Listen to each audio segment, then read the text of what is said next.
Good afternoon, Grid Connections listeners.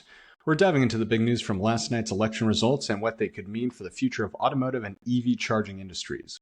Our guest, Loren McDonald, Chief Analyst at Paren, shares his thoughts and industry data on the political policy changes and economic impacts that could reshape incentives, regulations, and investment in EV infrastructure under the new administration. From EV tax credits to federal programs like NEVI, we're breaking down what could shift in the coming years and how these changes could influence everyone from automakers to consumers.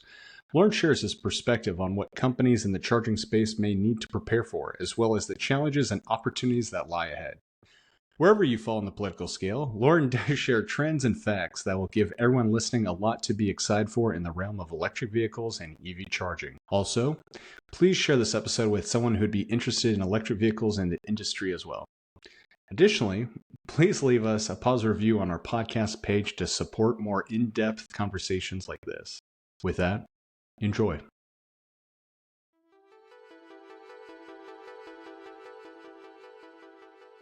Chase, it's always great to be on your show. I think this is, I don't know, maybe my fourth one. I think so, a couple with the team of a few others, and a couple on my own. So excited about it, and obviously a little bit of news to potentially talk about this morning. So.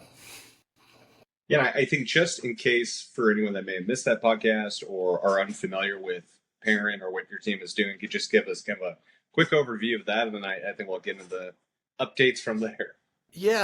No, thanks. So Paren is a EV charging mostly focused data and analyst firm. So we're really how I like to explain it is we have sort of two businesses that we're working towards. One is the current one, which is really just providing charging industry data, and from my former company EV Adoption, now being part of it, also EV sales data and stuff. But fundamentally, we're helping companies in the EV charging ecosystem understand the dynamics of what's going on in the industry, from things like utilization and reliability, and just all the sort of the data trends around what's going on in fast charging. And then long term, what we're really building towards is taking hundreds of data sets and piping them into the in-car navigation to help people find the available and safe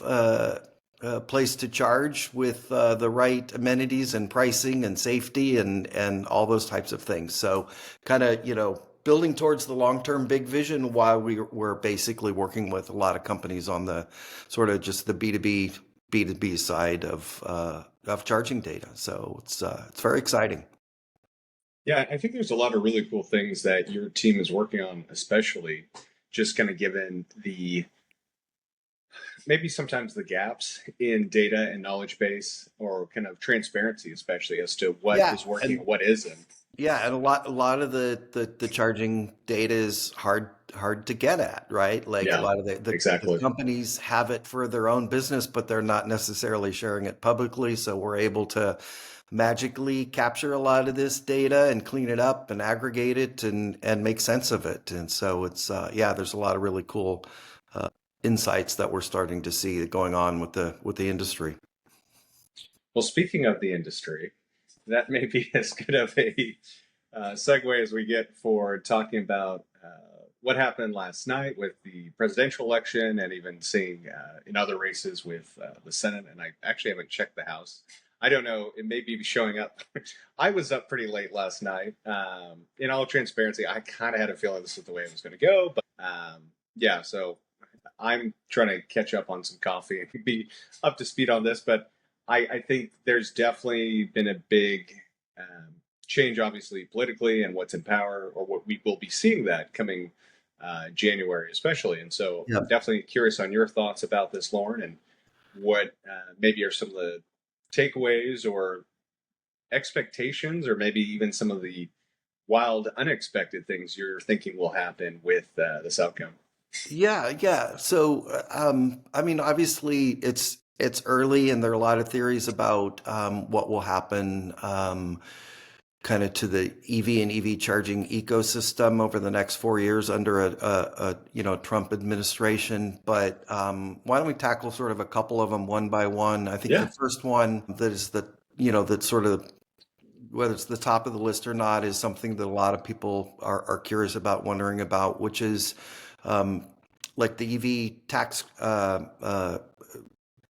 incentive, basically the tax rebate, right? Sort of the federal EV tax rebate that, was a tax credit, and now, you can get it as a off the hood, if the dealer participates, if you lease, right, it can get built into that. We won't get in sort of the details of it, but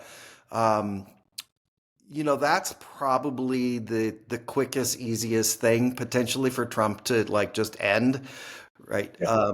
And I think one of the interesting side bits of this is the Elon Musk influence. They're obviously sort of wet at the hip now, and Elon plays sort of an interesting role in that. Obviously, he wants to sell more Tesla EVs, but he's also I don't know if you could call him a libertarian, but he's definitely not a fan of big government and incentives and things, even though all of his companies that he is CEO have hugely benefited from government subsidies and incentives. But I think that's one where, Musk has long not been necessarily a fan of like the EV tax credit.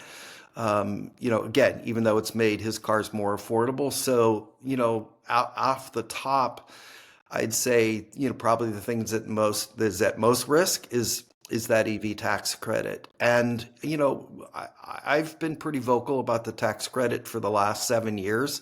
I think in its various forms, it's not been structured very well. So I have a lot of problems with it. And fundamentally, I think it's changing now as we're getting into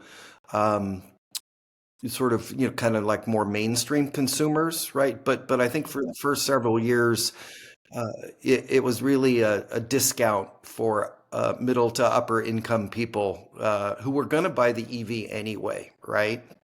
And, I'm being very stereotypical here, but I think, certainly there were people who wouldn't have bought an EV without the tax credit. But I think the majority, were middle to upper income people who cared about the planet or whatever, or just like the idea of a fast, EV, et cetera. And they would have bought it without the tax credit, right? Whether it was 7,500 or whatever it is, right? Yeah, it looks like, you're going to. I have a question for you. Do you Yeah. think when you say they would have bought the EV, do you think they would have bought the Tesla, or do you think they would have bought the EV? Because I think I agree with that logic, and I think a lot of the time now, and admittedly, you do now have. I don't know if Mercedes does have any that qualify, but you've got like BMW. You do have more premium luxury vehicles actually Yeah. competing in that price area.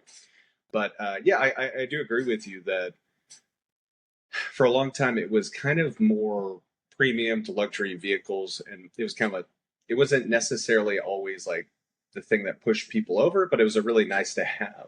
Yeah. And then you do look at other markets like Germany that had a decent incentive. They got rid of it, and then EV sales did go down quite a bit. Yeah, So there's some interesting analysis that I and others did back. I think it was about 2018 or so. So Georgia had some really significant number of incentives for EVs, and it was the joke was that the Nissan Leaf. So this sort of gives you sort of the time frame, right? Sort of 2017 or something like that back then.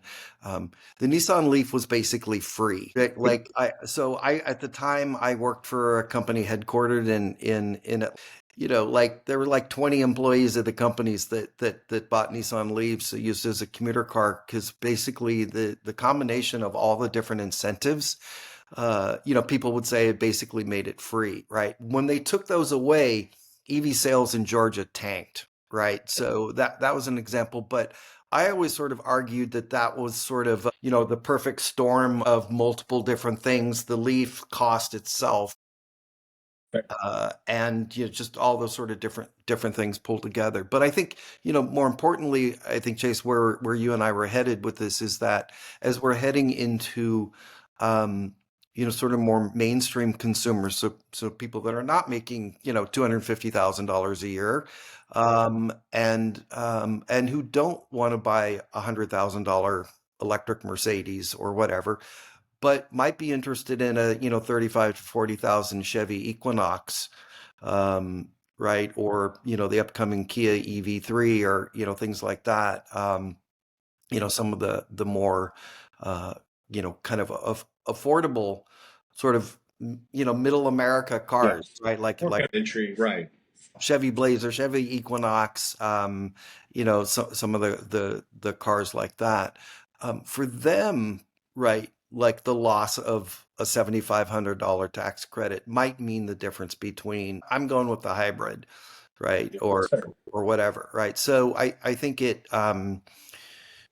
historically, if we'd lost the tax credit, I don't think it would have had a significant impact on EV sales, but going forward, it could at those sort of under, let's say, 40,000, right, models where the tax credit really has a significant impact. And when somebody walks into a Chevy dealer in Iowa and they're looking at a hybrid or whatever it is versus an EV, that might mean the difference with, okay, I'm going with the hybrid. It's a no-brainer. Right.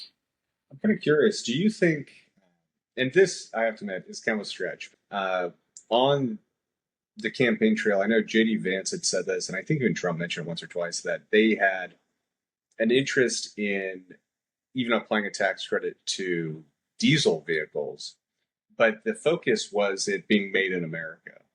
And kind of some of those things that we ended up seeing why Tesla has benefited so well Yeah. with the tax credits, the kind of those additions of it having to be really American sourced and American made.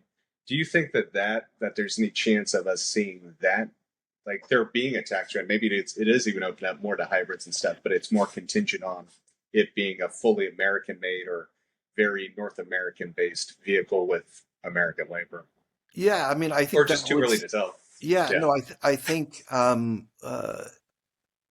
that would definitely fit with what we've heard from Trump over the years, right? That it's all about choice, right? Like choice of powertrain. Even yeah, Ford, a couple of months ago, I think we talked about this on a previous podcast that Ford came out within the ad campaign stuff. It's all about choice, right? You can right, have right. hybrid, gas, diesel, fully electric, whatever it is, right? And I think that's always been sort of a conservative foundation, right? Of giving people choice. Don't have the government tell them what to do. Right. So you could see a Trump administration, yeah, just maybe they don't kill certain, EV incentives, like you said, they just convert it into, sort of a US made incentive, right? Based on maybe, certain percentage of the car and parts being made here or something like that, right? So yeah, that's hard to predict. I would not be a fan of giving it to diesel, but that's just Right. me. Right. But yeah, we could definitely see some shifting to kind of U.S. made. But I mean, the Biden administration, that's been a foundation of what they've done. Like you've got all these For sure. battery factories and everything that have been built down in red states. Because of the Biden administrative incentives, but I guess the Trump administration would argue that those could have also been factories to make gas powered cars, right? Not just EVs and stuff. So that's probably part of the shift we will see as well.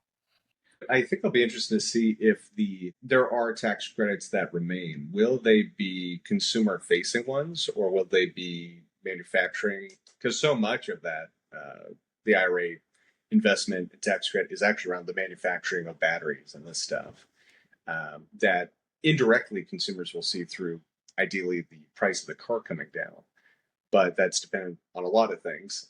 And so, yeah, I guess at this point, it's pretty much just looking into a crystal ball that neither of us Yeah, have and trying to yeah. figure out, I mean, I would. will there be any? Will there be some that are more consumer facing or none at all?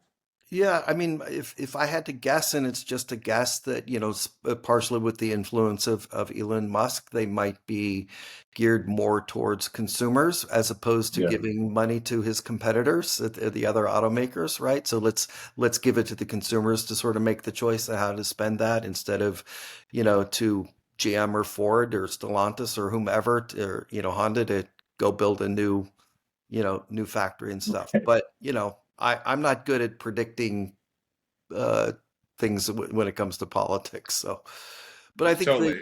the second area, Chase, is that a lot of people have been curious about for months.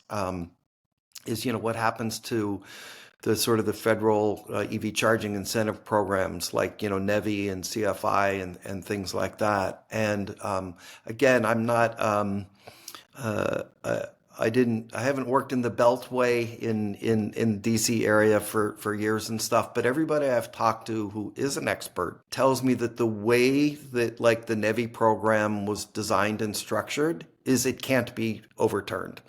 So Interesting. Okay. so I think we're okay with like NEVI and CFI and those programs because of how they were structured. And even if there was some way to sort of overturn them or whatever, the money has already been allocated to the states for like 3 year for actually 4 years is my understanding, right? It's a 5 year program, but it sort of works in a fiscal calendar thing. And so the first year of we're in the third year of the program, but the first year had 2 years of funding. So basically, and the plans have just been approved like this month for the sort of the next year. So um, it's my understanding that yeah, and so if there was some magic way that the Trump administration could sort of overturn, rescind, stop, whatever it is. I mean, most of the money has been allocated and will have been allocated by the time they were able to do that. So I think we're okay there. I think all of a sudden we're not going to see like money pulled from the states to build, NEVI funded charging Yes. stations. I think the one impact we could see is that some of the states like Florida and Wyoming, who were not particularly excited about the NEVI program, might just go, "Thanks for the money, but we're not going to spend it. We don't believe in this, and we're not going to build it." And one of the things I learned, Chase, actually while I was in DC just a couple of weeks ago, talking to some people, is the money actually. So let's say Florida, right, which has Yeah. been basically, saying they actually built a website basically anti-NEVI, right? It was pretty Right. crazy. And so, they haven't launched their NEVI RFP or anything like that. And so I think as of today, it's definitely probably on hold for a long time. But if they don't use that money, it actually goes back into a pool, and Federal Highway Administration then will take that Yeah. Florida money and reallocate it out to the other states, right? So it's their loss and everybody else's gain if and I'm not predicting that's what will happen, but I think on that front that's something that could happen is just some of the laggard states might just continue to lag and maybe not move forward and use the money. Yeah, that was one of the things I wanted to ask you about was kind of around what that looks like from and I think in some ways that also goes to the question of, is it going to be consumer focused? Are we going to continue to see business focus, federal incentives? And I know there's probably more you want to discuss around NEVI, and I don't want this all to be about politics, Yeah, but no. I think Yeah.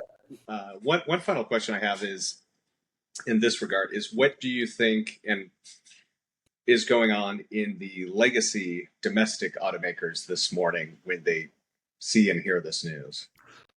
Well, I think the CFOs of the companies and the compliance people are probably jumping with joy, right? They're probably going, okay, we're going to have less pressure. Yeah.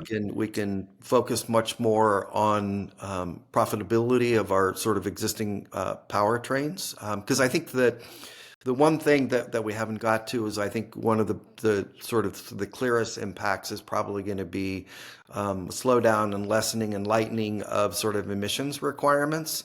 And maybe some repealing of some things there. That's always been something that Trump has not been a fan of forcing and requiring, sort of higher and higher, MPG and lower emissions and that type of thing. So I think that's one of the most likely things to happen is sort of a rollback on some of those things, and that's potentially great for the profits of Ford and GM and Stellantis and others in sort of the near term, right? Because they can just keep pumping out F-150s and Rams and GMC Sierras and Chevy Silverados and stuff that get 20 miles to the gallon or whatever. I'm not exactly sure what they get, but it's somewhere in that range, right, or less, depending on the model. But the concern is the Chinese are coming. They're already here, right? And America in general and automakers tend to often not do things unless they're forced to. And so the concern is that if we sort of slow down, Kia and Hyundai are not slowing down, right? The Chinese automakers are not going to slow down. That we might wake up in 5, 6, 7 years, and while everybody else has sort of put the pedal to the metal on like BEV technology, and then now we're like, oh crap, right? Like we're so far behind on some of this stuff, and so that's the concern is that. While it's great that we have maybe a government that's sort of less intrusive and forcing companies to do things a certain way, it also puts our competitiveness at risk longer term because it takes it takes a long time. I mean, it took, as it took Tesla about 10 years to really get to a point where they were humming and profitable. Right. And so easily, yeah. Yeah. So if we slow down, right, what does that do to our competitiveness? So, but yeah, so I think there are a lot of people inside, those companies in Detroit that are happy and jumping for joy. But, let's see what they're doing, 7 to 10 years from now. They might be out of a job, right? Yeah. Stock package or whatever. Yeah. Yeah, I think it is kind of interesting. I think you're 100% right on the competitiveness part, and it does really make me wonder if if this continues, if it is even more like a lot of these credits, whether it be consumer or manufacturing or business focused, do go away. To me, I think there's definitely, like you're saying, a short-term bonus with a long-term loss. Yeah. For the legacy domestic auto manufacturers. And I think whether pretty much the startups or the companies like Tesla who are all in, like the Rivians and the others of the world, or I think it's interesting you mentioned Kia and Hyundai, because that is they're probably, I think, one of the more successful, if not the most successful, like legacy automaker who's making this transition. And they are investing a lot in domestic manufacturing here in the US. But it kind of does mean that if you're all in on EVs, it really almost makes the long term, like if you can get kind of through the short term sales stuff, which for some companies right now is a big thing. Yeah. It kind of sets you up long term to be in a really strong position. Yeah, absolutely. We'll get to that in kind of our third section of today's conversation around some of the sales trends. But yeah, I mean, yeah. So let's. I know we had an election last night. I know we had all this, and I know your time's valuable. So we've already used almost half an hour. So let's hop over to let's look at the sales trends. So let's kind of start with. I mean, is there somewhere you want to start with, or? Yeah, I was going to go with charging, but we can go to. No, let's start there. So that's probably a better transition anyway. Yeah, I mean, I think when we've talked about this on previous podcasts, right? That depending on what you what you read in the media and stuff is EV sales are either tanking or they're still growing, right? It's sort of like it's sort of like Yeah. politics. It's right. Which narrative do you want to believe? But here's, as far as I'm concerned, is sort of the reality full battery electric vehicle sales are clearly sort of slowing, right? But that's almost somewhat sort of a misnomer, right? As I sort of Oh, explained for sure. on a previous one, is if you go back, like 5 years ago, right, when we had sales, EV sales of like 300,000. When the next year, it jumped to like, 600,000, right? Or 550,000, whatever it was, right? That's like, an 85%. I remember one year we had an 85% year over year increase. Well, we're gonna be at like 1.2 or 1.3 million, something like that, sort of this year and stuff, right? And so, a couple 100,000 increase is no longer, an 85% increase. It's, Right. whatever that math is, it's like a 20% increase, right? Um,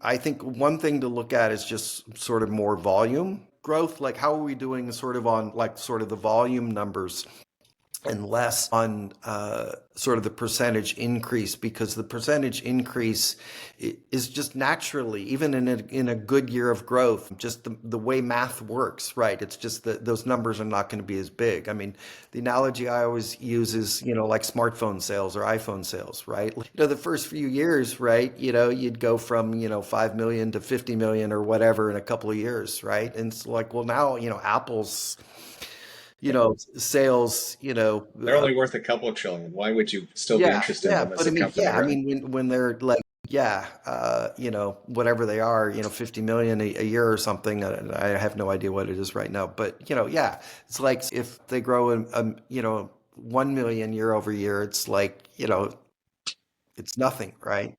For sure. And I think one of the big stories, and not to make it political, but it's like this election especially, it's like media focus on narrative versus fact is in just like two completely different realms. And I think the bigger story that's been missed for this year, especially when it comes to auto sales, is overall auto sales are way down than what was projected and has been repeatedly the projections have had to been adjusted multiple times because it kept going down further and further and further as to what the overall, it doesn't matter if it's electric or not, sales were going to Yeah, be. And so the fact that the overall auto industry is shrinking, yet EVs in general are even growing, I think that unto itself is a huge win and a big story. It's just, it makes it really easy to say, oh, EV sales aren't growing as fast. It's like, oh, so they must be dead, versus like getting into the nuance of it. But yeah, that to yeah, me is actually, that to me, I think is an even bigger story is that they're still growing in a very weak automotive sales yeah. economy versus like, okay, when interest rates are low and everyone's buying cars and they're growing, that's great, obviously. But to see growth in such a down market for auto sales domestically, I think that's actually a big win. It's Yeah, just no, hard to convey that into a headline. I agree, and I don't have the analysis handy, but I think another sort of metric that's important to look at is sort of what is the BEV and plug-in hybrid and hybrid share growth of an automaker's sort of Yeah. overall numbers, right? So what is sort of the mix growth looking like? And if you look at somebody like Toyota, um, their hybrid, plug-in hybrid, and BEV sales are just going through the roof as a percentage. And in their case, it's fundamentally supply driven, right? Like they now have several models that are hybrid only, right? Right. And so they're what they call electrified sales share is, I'm going to probably get this wrong, but I think it's north of 50% now, right? It's Oh, I'm something like sure. that, Yeah, um, just I mean, you're totally right. So many of their models now you can only get as a hybrid, and it's just like to what level of hybridization you want. yeah, And, yeah. and it's really funny. I know you're. This is something we've kind of disagreed about in the past, is around the Uh-oh, value we're of gonna plug-in go down to the hybrids. PHEVs. Yeah. Um, But I think to speak now, there's definitely some interesting caveats. But coincidentally, in the past year, coincidentally, both my mother-in-law and my own mother have bought plug-in hybrids. Interesting.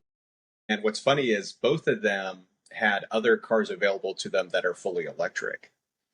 And their takeaway is they love it, but they want and John Volko will not believe this when I tell him, but they both regularly plug Plug in. in, right? But that's also partially because they already had the infrastructure for the EV they already had in their house. Interesting. Yeah. And so it made it easier for them to make this adoption. And so I think it's really interesting to me that you're kind of getting that early Chevy Volt thing. It's like, I'm driving so much on electricity anyway. If I could only go so much farther, I wouldn't really need gas at all. And I think it obviously helps that they both have had experience with Teslas and kind of that knowledge base to know what kind of charging is.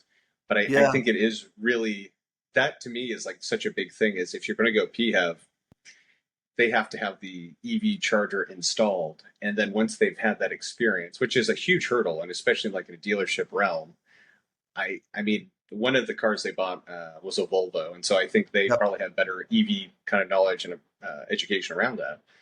But it's just been really fascinating to me to hear that what their issues have been and what their takeaways have been from it. So one of them, they were really annoyed because they had replaced one of their Mercedes with a Tesla Model Y, and then they replaced their other car with this Volvo plug-in hybrid. Yep. And she was annoyed that it didn't charge as fast as the Tesla does on level 2. And so to her, that was kind of annoying because, like, yeah, if it would just charge faster, I could do all my driving on the 40 miles of range it has.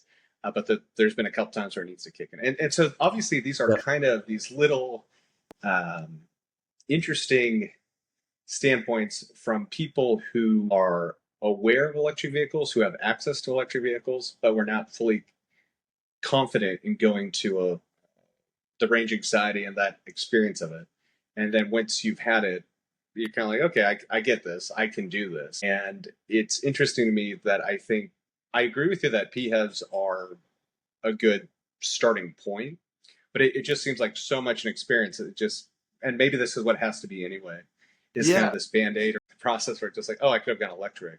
Yeah. I mean, it's fascinating. I hadn't sort of really heard of this concept before, Chase, of like, BEV people then getting, instead of like an ICE backup, they have a plug-in hybrid sort of backup, but the sort of the seamlessness of that sort of second car, right? Like you said. And it's obviously kind of a small demographic, but it's really interesting that both of their husbands have bought BEVs, and both of them probably aren't the most, especially for my mother, dare I say, not tech savvy.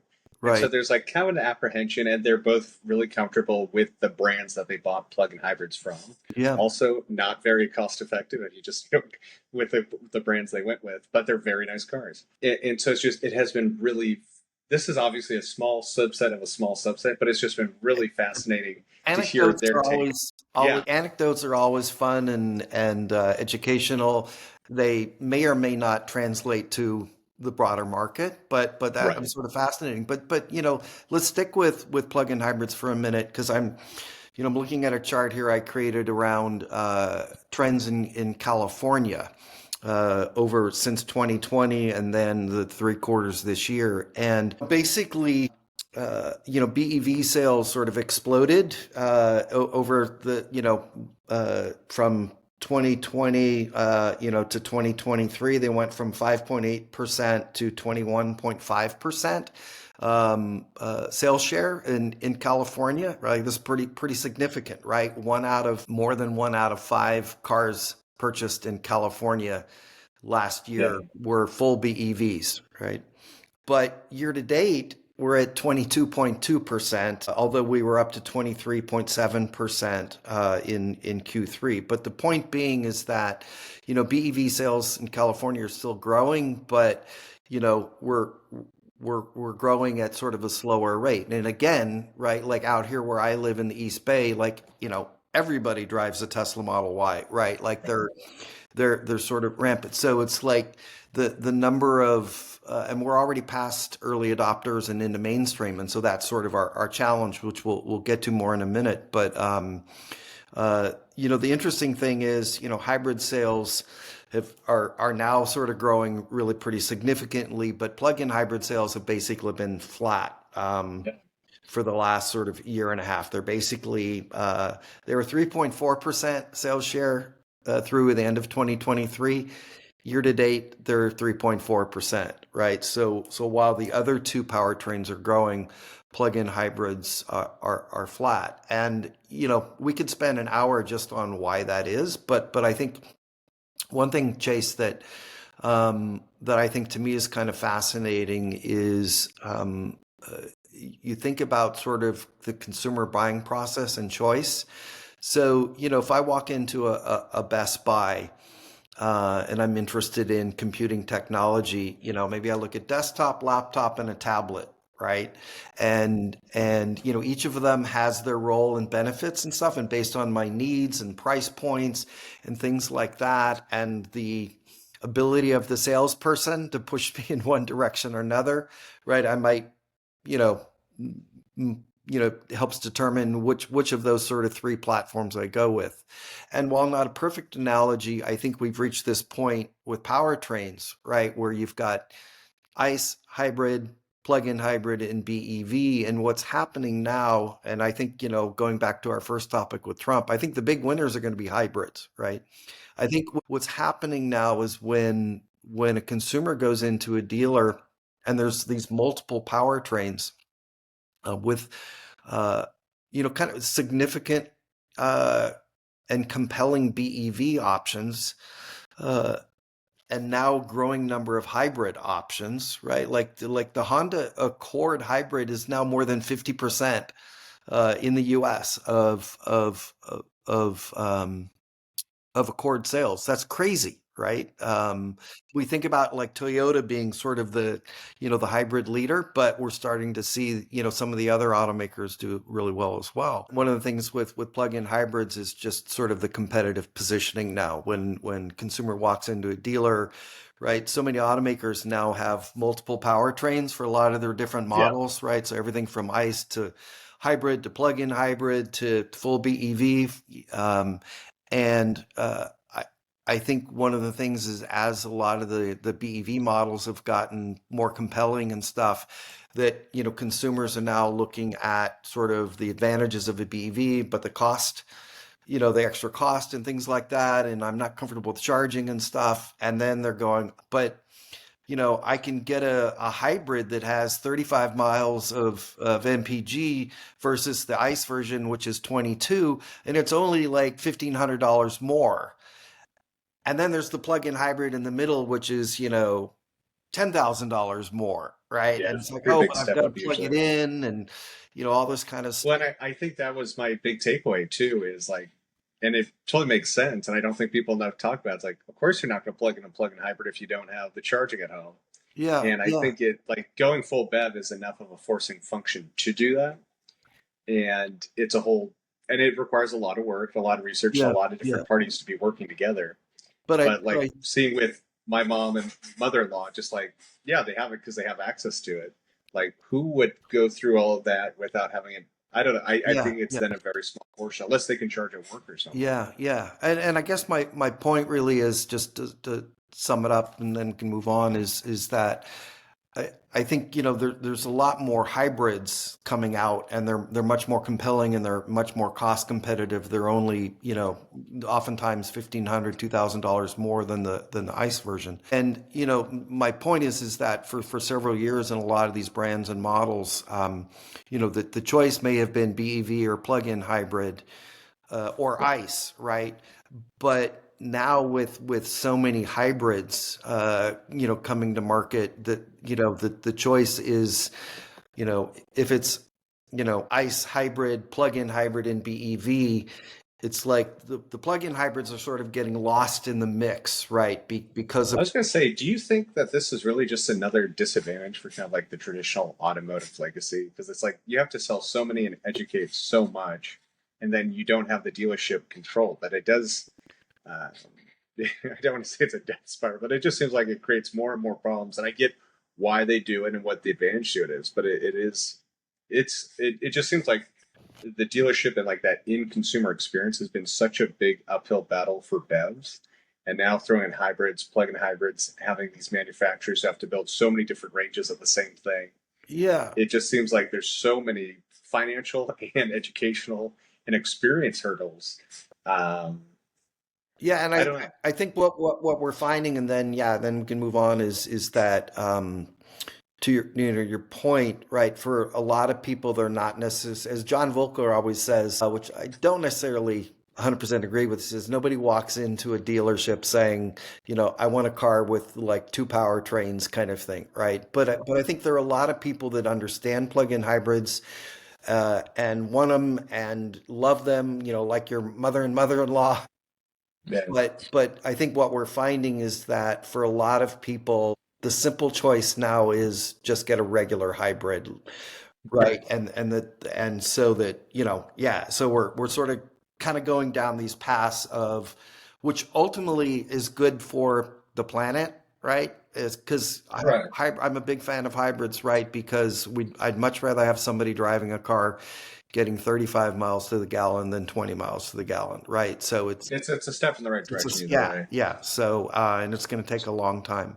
I think just sort of the last sort of car trend thing is that one thing that's becoming clear is that BEV pickups are not doing well, right? Like even though the F-150s had sort of growth in sales this year, right? Like Ford is pausing production of this next month and things like that. But we've sort of seen a plateau, right? Like the Rivian R1T is outsold by the R1S SUV. Yeah, that doesn't surprise me though. But I get what you're saying. 3-1, right? The Silverado and stuff is not necessarily, so I think that's why I'm really excited to see what happens next year with the Ram Charger with the extended range. I think that's going to be a real bellwether of sort of the future of how we electrify trucks and what sort of the truck buyers are willing to go with. So I think that's going to be a winner, but we'll see. Yeah, I think the truck market is a really interesting one. I mean, it is funny that like the best-selling EV truck right now is the Cybertruck, which I think a lot of people either were like, of course, or other people were like, oh, I didn't see that coming. But I mean, it's it hasn't sold millions and millions yet, but yeah, I mean, and to your point, that just kind of shows how weak right now. Like the people who wanted them pretty much got them, and we're starting to see. And I'm kind of wondering if some of this is marketing related, but we're already starting to see, and this is anecdotal too, but we're seeing like a lot of dealerships with Hummer EVs, which that's kind of a repeat of history, just different reasons. And then a lot of like the Silverado and the Denali, like already like piling up on dealerships. And so like, I think if you can grab one for cheap, which I think will be possible, that's a great deal. But it is just really interesting to me. It's like, okay, where was the figuring out like this, you're making the product and just because you make it doesn't mean they're going to come to you. Right. And I don't know. I think it's going to be a really interesting. I think we're really just we're just starting to see this as an issue, and I think it'll be interesting in the next 6 months. And then, like you're saying, whenever I talk to like my really conservative like people who are truck buyers who live in the Midwest and stuff, they're always wowed by like an electric vehicle. They think like, especially for like a sedan or crossover, they think it's really cool. But anytime it comes up for a truck, they're like, I don't know about that. But they're like, but one of those E-Rev or plug-in hybrid things, that seems kind of like the best of both worlds. And I'm not 100% sold on it, but it makes sense. And the fact that it's even being a conversation thing and that's how they're approaching it, like, I get it. Yeah. And I think, so it's a turn point. I think before we move on to charging trends, I think that's where a lot of the domestic automakers made their mistake is betting on full BEV pickups, because it's just a completely different buyer demographic, psychographic. Totally. And you have the towing issue and all those kinds of things, and that they really should have, I think, focused on plug-in hybrids. And I think it also, like looking at who's bought the Ford F-150 Lightning outside of some like city and governments that have kind of bought it, which makes sense. a lot of people use it as kind of a lifestyle truck or an around town truck, which Right. once again, totally a market for it. Yeah. But then you look at like the R1T and Cybertruck, and those are kind of like the epitome of like lifestyle trucks and Right. kind of doing Right. that. They're not Which, traditional truck buyers. Yeah. right. And I think that's where it's kind of interesting to see, once again, for probably a couple of reasons, but you're seeing the Silverado and the Hummer EV also total, or not, I'm sorry, not Silverado, but like the Denali already. Those are much more kind of the comfy lifestyle trucks that are kind of building up an inventory. Yep. I also understand why they would go for that first because there's such high margin, but it's really going to be interesting to see how this all plays out because I do think that specific area of the EV market right now, especially for like the traditional truck buyers who are trying to sell into middle America, is really going to be a difficult sell. And I wish them the best of luck in doing that. Yeah. But I think in some ways this has been a making of their own decisions leading up to electrification. And it kind of goes back to our earlier statement of just like leaning, do you go into electrification or do you lean in with what you know and what you think the traditional truck buyer is going to buy? Pro and con there. Yep. So that's a podcast series for another day. There you go. Let's go to something more positive. Yeah, let's talk about charging. My favorite topic, charging industry and charging trends. So, just a couple of things. One, just sort of big picture trends chases that we're seeing is, kind of a shift in who the sort of the charging companies are. Right. So, it was started off by a lot of like, what they're now mature companies, but they were startups several years ago, very dependent on incentives and things like that and sort of a growing market. And now we're reaching, sort of this next wave where you have, the companies like Iona, which is the company formed by now 8 automakers. You've got Mercedes-Benz high power charging network. You got Walmart coming into the space. You have companies like, BP and, and Pilot and Loves. And so you have, kind of this sort of next wave of sort of the maturation of the charging industry with companies with either, sort of big pockets that want to come in and basically reshape the sort of the charging industry with sort of a better experience. And they're not necessarily incentive driven, right? Like, government grants and stuff. They're like, well, and that, to not try to make it political, I mean, that was the big conversation I had with my wife is like seeing what happened is like, if you are an EV charger only business and you have not figured out and you're still like getting by, like, I think this is really going to, and in some ways, to be honest with you, I think from a market perspective, that's a good thing. That's either going to force you to either get it all together and start really making money, or it's going to force consolidation or you to go out of business. And I think will make the market itself probably stronger and more serious. Yeah. And so the second piece of this is really around kind of the economics, right? So as we move into kind of what I call charging 2.0, if we move into this next phase, right, with sort of, different and bigger companies, and sometimes they're smaller. Like you look at Rove, which is a startup out of Southern California that launched a 40 charger station with a store and awnings and all sorts of stuff. That's kind of,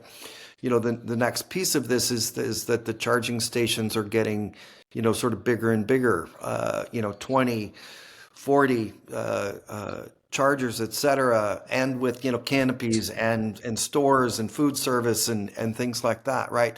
Which means that, they're getting really expensive too. They're costing, instead of $1 million, they're costing 2, 3, or the rates they have to charge for charging are becoming to a point now where it's like, I don't know if it's cheaper than gas now. Definitely, if you're charging at home, it's an issue here and there, but it has been really interesting to see that come up. But so, kind of the sort of the kind of couple of things that are going on with the shift to sort of these, what I call sort of greenfield, right? Sort of these charging centers that are being built sort of from the ground up with like stores and all that kind of stuff, or the ones that are where you're adding chargers to a Circle K, a 7-Eleven, a Quick Stop, a Love's, a Pilot, et cetera.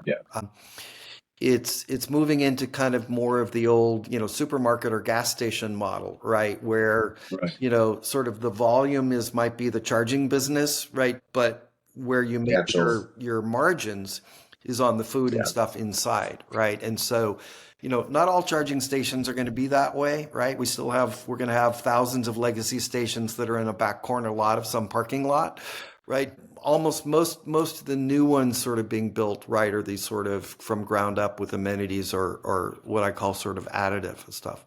And so then, as you get these sort of higher cost to sort of build these charging stations, how do they become profitable? Well, again, it's partially it's like those amenities and things like that, maybe higher pricing, as you intimated. But the other thing, the sort of one of the most significant trends, Chase, that we're seeing this year is there's been a significant increase in utilization over the last year.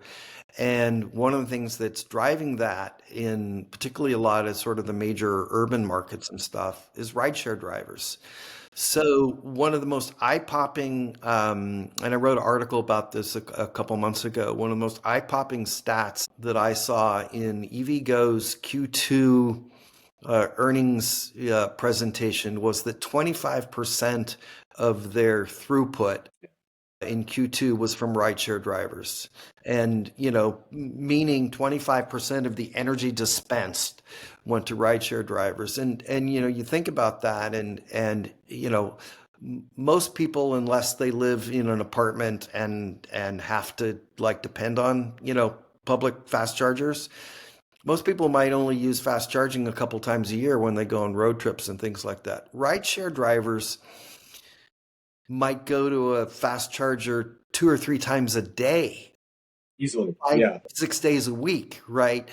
And so what we have is we have this sort of, typical sort of customer segmentation of like an 80-20 rule, right? Where you have this growing, small number of rideshare drivers just like starting to sort of dominate and being maybe what determines being profitable or not, right? So you have. Well, and it's interesting too, because that's where we're seeing a lot of the negative headlines around charging experience. Because, like when there was that big winter storm in Chicago and all this stuff, well, it turned out a lot of the backup was, and understandably so, they still need to use it, were these rideshare drivers trying to charge their EVs and stuff. And I think one of the things I've talked about is like with the gas experience, maybe a taxi could go into a gas station, but that's pretty rare. They usually go to specifically commercial fueling stations or their own taxi ran one. And that's clearly just something that needs to happen in the electric vehicle space. And there's been like some talk of it. Yeah. But, so, one of the companies and actually met with them just a couple of weeks ago in New York is Revel. Right. They started off as basically a rideshare company. They got the blue cars and they had motor scooters and things like that. And they're kind of basically getting out of that business and focusing almost 100% on charging. So they're building charging centers, large charging centers in the New York area, and they're coming to the San Francisco Bay Area and Los Angeles in the next 2 years. And so, they're focused basically on building charging centers for rideshare drivers because they understand that that's where, the utilization and the revenue is, right? Like, do you want to, think about it as a coffee shop, right? Do you, think about the commuter who stops every morning on their way to work to stop in and spend, $5 on or $6 or $7 on a coffee and a bagel or whatever it is, versus somebody that visits your coffee shop once a month, right? Like, who are you going to focus on, right? Well, that brings up kind of an interesting thing I wanted to get your thoughts on. I realize we're kind of going over time, so we can, and we still have a little bit to go, so I'm fine. Okay. Okay. I think there's been a lot of like really positive news, and it's great to see like Iona come into the market, and I think it's really cool that they're trying to make more of a kind of high tier experience, which obviously is going to be, and if they can kind of get some of these other ways they make business or make sales to get that margin like we're talking about, that's great. But to me, it seems like we're really seeing two kind of parts of the market, and I think they're going to really have a strong or a big uphill to kind of face when you have like the Circle K's and the traditional players of the space come into that already have all of this infrastructure and locations, and they just have to do the site upgrades. That it seems like they could take off. I'm not saying they can't, But it just seems like you're really starting to see with this wave of after consolidation, we're seeing the market really be much more commoditized. And I think that maybe Tesla will be kind of what we might start seeing is Tesla's kind of like I don't want to say like low end, but it's like they don't have canopies. They're usually a pretty decent margin cheaper, and they have just locations. And if you're in a rush, most of the time you don't care. Like if you know you're going to be somewhere longer, then yeah, maybe you go to a Circle K or an Ion. Well, and I'm kind of curious if that conversation's kind of come up at all around like, do you focus? I mean, we're starting to see like I think two different markets, like the Electrify Americas of the world, are really having a challenge being just the competitor to Tesla, like you're saying, in the back of a Walmart parking lot or something, and then fighting on price. And I think that's going to be really hard to make a business case for. But if you can do the margin thing, but then if you're a new player trying to come in to compete with Circle K's of the world, it just seems like long term that's a really strong, that's a really competitive space to be. Yeah, I mean, I think Chase, what you're really getting at too is that what we're seeing is the maturation and the evolution of the charging industry, and which is good. And what that means is it's going to be like all other industries, like the airline industry or whatever it is, right? Where you have companies that focus Spirit on Airlines and low cost, or they're regional players.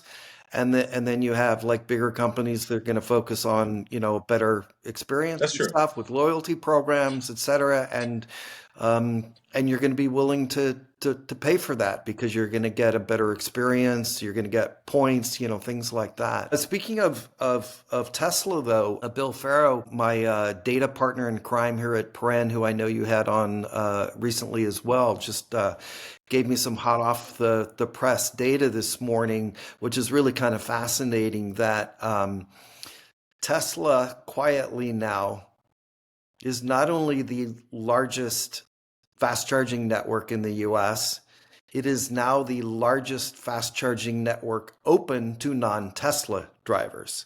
That's funny. So they basically have surpassed all other charging networks, so Electrify America, EVgo, ChargePoint, et cetera, as far as the number of superchargers that a driver of, let's say, a Mustang That's wild. Right? Yeah.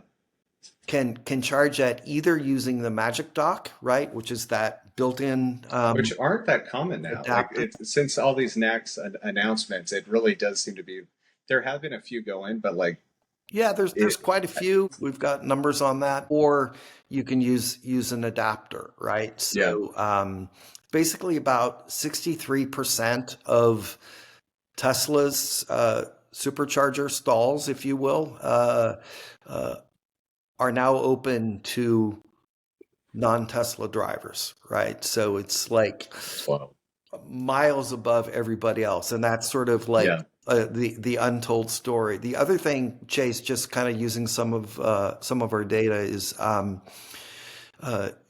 of the fascinating things we're seeing is, and this is partially driven by both the growth in EV sales and rideshare drivers and stuff, is year over year, we're seeing a 70% increase in the volume of charging sessions, right? So like a massive increase, but utilization is basically stayed about flat at about 20% nationally. What do you mean by that when you say utilization at 20%?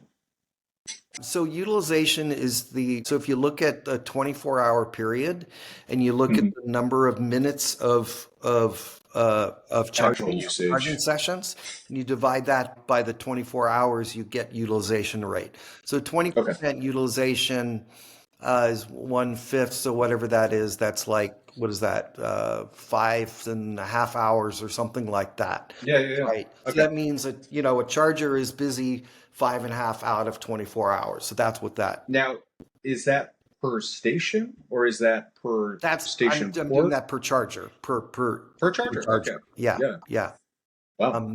And again, what's driving that is there are a lot of charging stations in like San Francisco, Los Angeles, for sure, downtown Atlanta, Boston, Austin, et cetera. You put these sort of that are like 25.8, and then the others that might be, And they're, yeah, they're getting 50, 60, 70, 80% utilization, right? Like just the sort of off the chart. So the ones that are only getting 5%, right? You throw it into the yeah. pie and it sort of averages out, right? But the interesting thing is the point was in looking at the data this morning was that that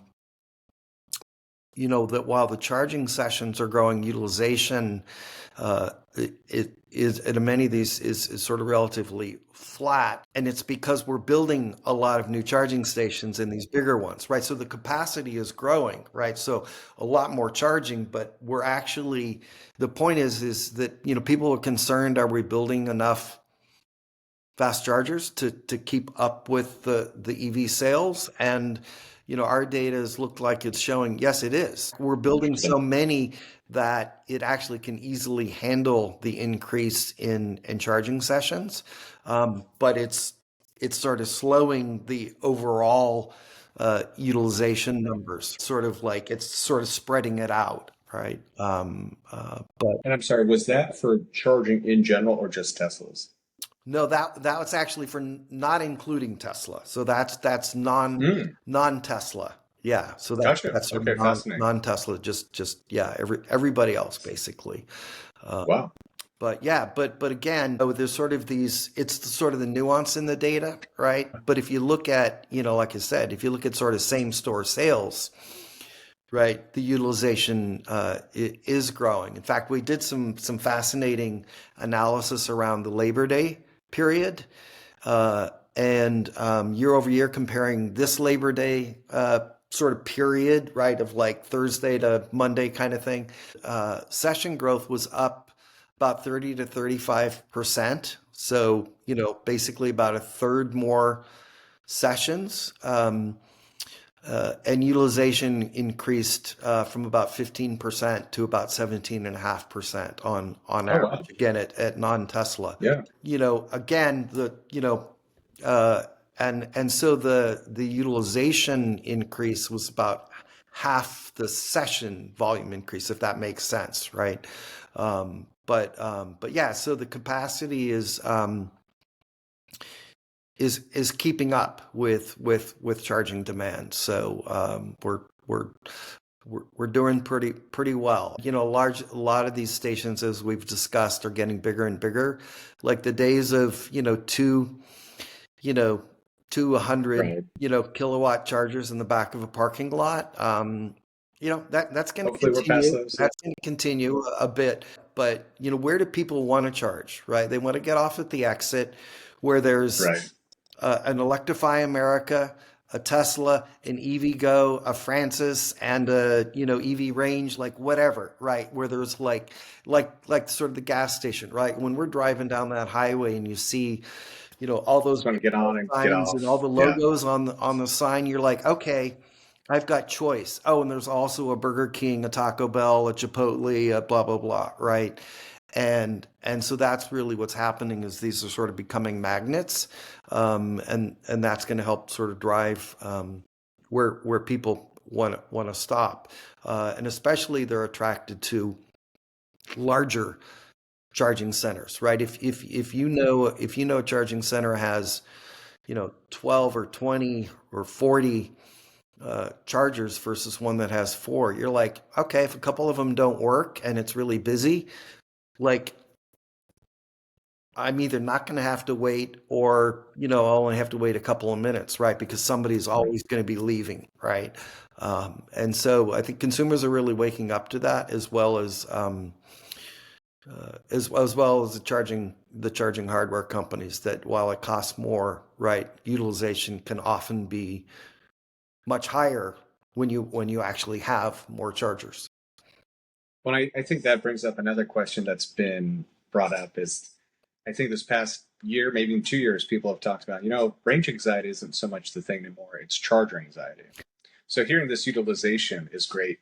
Are you seeing any trends for uptime or other things like that that also are kind of helping not only just with that utilization, but things to be optimistic about? Yeah, we're definitely seeing an improvement in reliability and uptime, and there's there's sort of several things driving that. One is that A lot of the companies that had problems, were sort of working through and switching and trying new hardware and stuff. And so they basically, EVgo and Electrify America, in particular, both sort of had like branded programs where basically they're ripping and replacing, right? So they're going through and they're replacing the hardware that, had issues and stuff like that. And so they're sort of cleaning through that. And as they do it, they're like, those new chargers might have both NACS and CCS. They might be higher power, 350, 400 kW, right? So, not only are they becoming more reliable, but sort of providing potentially a faster and better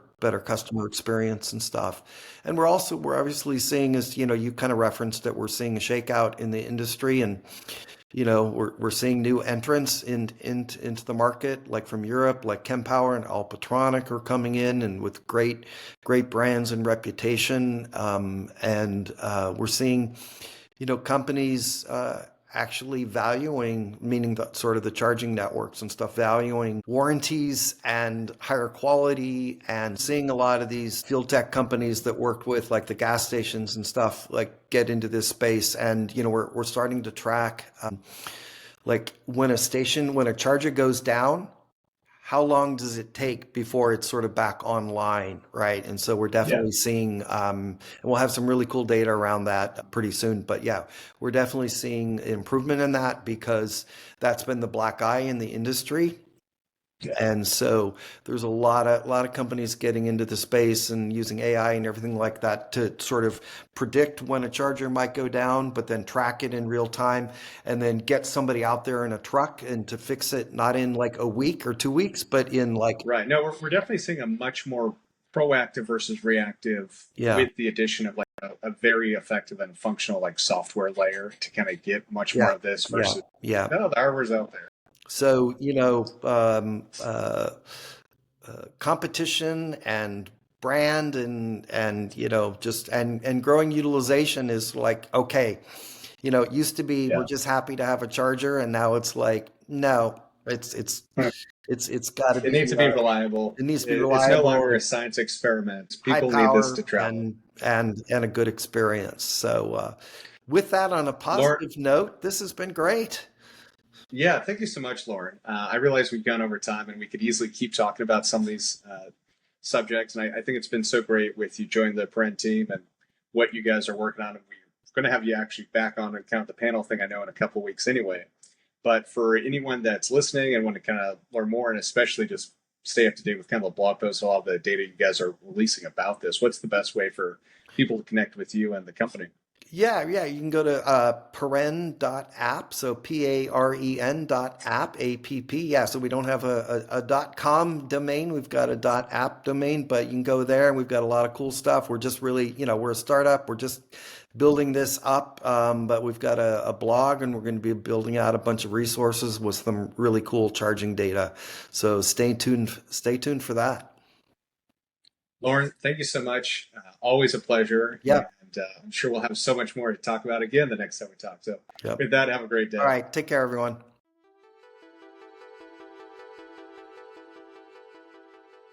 Thanks for tuning in to this 2024 U.S. elections focused episode of Grid Connections. We hope Loren McDonald's analysis gave you a picture of how last night's election results should reshape the future of the automotive and EV charging landscape. From potential shifts in tax incentives to the role of data in optimizing EV infrastructure, there's no shortage of change on the horizon, but still plenty to be optimistic about. As always, we're here to keep you updated on the latest developments impacting the EV industry. If you enjoyed today's conversation, please share this episode with a friend who'd benefit from staying informed. And don't forget to leave us a review on our podcast page. It really helps us reach more listeners and bring you valuable insights from industry experts. Until next week, this is the Grid Connections podcast, signing off.